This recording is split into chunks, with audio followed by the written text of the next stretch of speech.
loi buy tere yalwaan. loi buy tere yalwaan ci réew mi mais xoola ca booba jamono.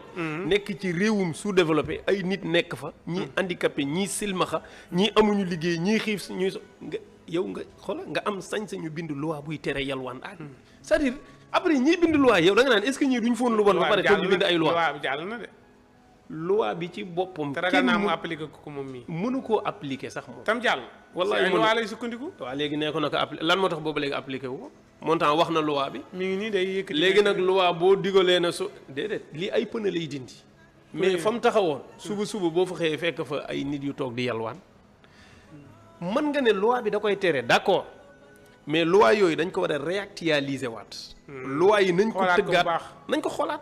gis nga jubal jubbanti. jubbanti du ab yar bu ñuy door kese même loi yi dañ leen a war a jubbanti asan xam nga keroog dégg naa paa bi di ko wax Moussa Diakhaté wax ko.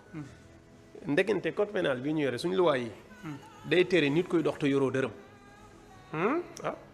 day tere nii ngay dox nii te amoo 1 franc ci sa poche. nee na boo dajee police dañ laa war a jàpp neen loolu loi da koy tere. man de sëñ bi kon bu fekkoon ne kii ne man si kaso bi laay dëkk. waaw léegi te loolu loi man daanaka du ma doxantoo xaalis. jeex na waaw léegi. xanaa ma am si ay